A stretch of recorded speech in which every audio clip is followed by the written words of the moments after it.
Well, right now, many people continue to be concerned that a recession may be looming. Mike Giordano, a financial advisor with Williams Wealth Management, is joining us to talk about this. Thanks for being here, Mike. Okay, so how should we brace for this possibility of a recession? Should people be making a point to spend less money right now? Yeah, the key point is we don't know whether we're in a recession yet or whether we're going to go into a recession. But it's important that if we are headed to a recession, people should, tighten up their spending a little bit.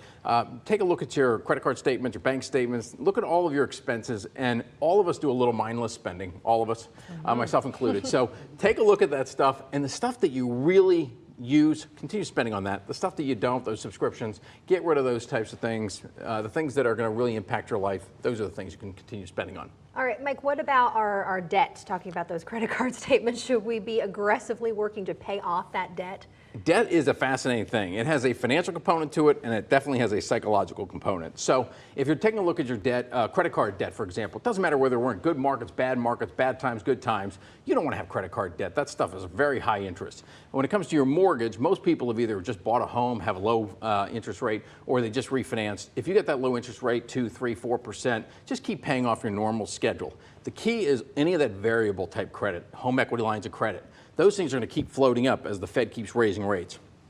Those are the types of things that you want to, if you have extra cash, put those towards that variable line of credit. All right, and what about our investments? What do we do? Investments, if you got that long time horizon, just continue staying with your strategy as long as you're happy with that strategy. If you're about to retire, you're uncomfortable with your strategy, then you can start making some tweaks to that. But the key thing is, unless you have a dire circumstance, a big health expense, or you lose your job, keep funding those investments because over time, they're going to make a lot more money. You're getting better pricing today than you were getting a few months ago.